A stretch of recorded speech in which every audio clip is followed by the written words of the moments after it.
In the Bible, there's a story where the apostles are asking Jesus, hey, how come we couldn't cast out that demon? And Jesus said, this kind of demon can only be casted out through prayer and fasting. Well, this is a story of when God intentionally put me in the house of a stranger all the way on the other side of the country so that I could pray and fast and cast demons out of her home.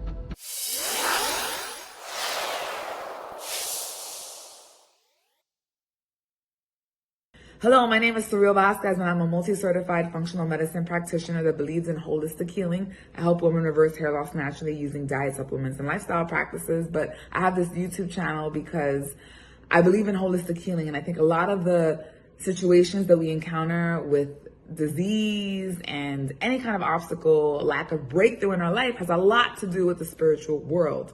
So I pray and I fast for all of my clients, and I have this YouTube channel so I can share these stories of things that happen to me that are very supernatural, that I just cannot make up, just to bring awareness so that people can understand how important it is to seek the spiritual world, to seek God first, and everything else will be added into their life. And so the story starts when I was in an event called Unleash the Power Within, UPW, where all my Tony Robbins fans in the house, right? I was deep into that world at that point. Although I was also rooted in my faith, I really wanted to try to be the best that I could be. So I was going to these events. And the first day that I was there, I parked my car next to this beautiful girl that I see her doing her makeup. And I just said, "You're beautiful." And so it just so happens that she ends up getting out of the car when I'm getting out of the car, and we start walking next to each other. So it's super awkward if I don't start talking to her. So I start talking to her, and I had made a decision before I went to that event that I wanted to make friends, but I didn't want to make friends with just anyone. I wanted to make friends with people that were like-minded in the sense that they truly, deeply believed in Jesus, but they were also there. And so I kind of tested her a little bit, and I dropped a little Jesus bomb on her. Within the first few moments of speaking to her, I would say maybe the first 5 minutes, and her response was like, "Oh yes, girl, I wake up at 4 o'clock in the morning to pray." And I was like, huh.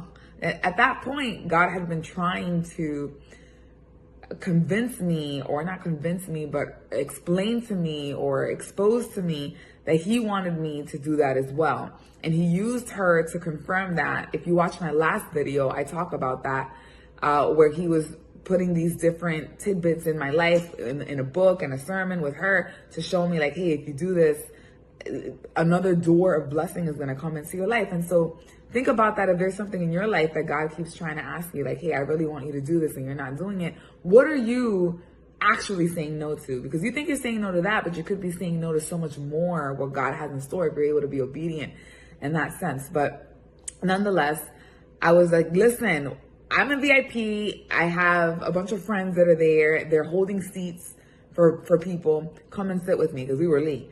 So she comes and she sits with me, and we end up becoming good friends, to the point where at the end of the event, I told her, hey, this is your first UPW, and you're going to see that they're going to close this with an experience with someone called Master Co.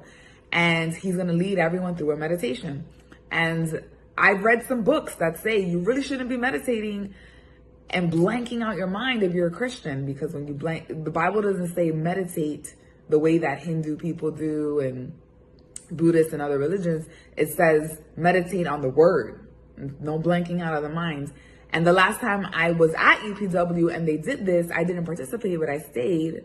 And some freaky things were going on. Like, they made us put our hands together, and I felt energy, which was like very strange. And then the guy started actually praying to other gods in the meditation, which is when I got up and left. And as I left, I heard other people saying, I didn't sign up for this demonic bull crap, right? And I was like, okay, I'm not alone with this, right? To each its own. I'm not judging anybody. If it's their prerogative to meditate, that's between you and the Lord. If you are someone who's seeking Jesus first, you can ask him, right? Because obviously God has the final say, and that's the way that it should be. Everyone is different in their walk with life and where they are right now and what God is asking them to do next. And so she did get convicted to the point where she walked out as well when she noticed how things were turning south with that experience of the meditation. She ended up leaving, but she didn't leave until she bought an experience called Date with Destiny. And Date with Destiny is the next level experience with Tony Robbins, where it's like a 5-day thing and you do a lot of inner work on yourself, uncovering limiting beliefs and all these other things. And she invited me to go to her house to do this event. Now, mind you, these tickets cost $5,000. And I think she ended up spending like 12 grand or something like that to do all these different events with Tony Robbins later that year. So I didn't really know her. And I will say that at this day, we are like very good friends. I love her. She went to my wedding. I'm going to hers. Like, we have become friends through this process, and you'll find out why. Because what ended up happening was I was on the fence about going, and then I ended up meeting this platinum partner, like someone that had a $3,000 ticket, that had a big business, that was super successful. And he invited me to go to Date with Destiny with him live. She got a ticket in her house. He was doing it live, okay? And I would have rather done it live. But he was kind of like leaving it to the last minute whether or not he wanted to invite me. And because of that, because I wanted to be able to tell him, you know what, it's too late, I'm already doing it with someone else. I ended up flying all the way to California to go and do it with her. So look at how God works. Like, he knows me so well. He knows my choices, my thought process, right? My emotions, that he literally planned that out so that I could go to her house. So now I'm in California meeting this girl for the second time in her house, which I thought was a beautiful thing. And I'm recognizing that I should be praying and I'm fasting while I'm there. Why am I recognizing that? Because every day I was reading the Bible and I was praying, and God was telling me that he wanted me to fast. And I was thinking to myself, like, I don't even know if that's God. Like, I think I'm just making this up, you know? It's like, why would he? I'm like, all right, well, God, listen, I'm at a house where we're eating all the time, you know? It's just like the homegirl was the Vietnamese, okay? And their love language is food. So like, we're sitting in front of a TV for 5, 6, 7, 8, 9, 10 hours, and just food is coming in and out. And I was just like, how am I supposed to fast under these conditions? I'm in her house. And he was like, well, you brought shakes because you were going to do this macro dieting thing. You brought soups. You know, you can do the soups. You can just do a bone broth fast. It's like a conversation going on in my head. And I'm like, am I coming up with these ideas, or are these really coming from a higher power, from God? And so I said to God, I was like, God, if you really want me to fast, then I want you to confirm it with the Bible. So let my Bible passage the next day have to say something with fasting. Sure enough, I wake up and it was I think it was like Nehemiah, but there was like some passage in the Bible where it was talking about fasting. And then I was like, all right, I'm going to do it tomorrow, I said, right? And so I told everyone, like, hey, tomorrow I'm going to fast. It just so happened that everyone that she invited that was able to go was Christian, believe it or not. Look how beautiful God orchestrated the whole thing. So the next day I wake up and I'm reading the Bible and I start hearing screaming. She had gotten into a fight with her boyfriend at the time.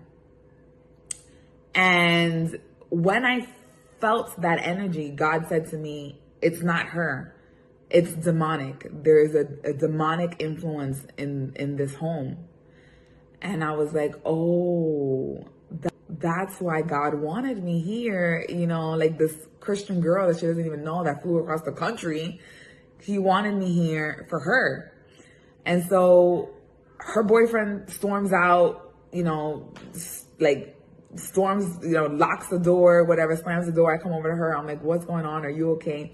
She's explaining the situation, the fight that they got in and everything. And I said to her, okay, it was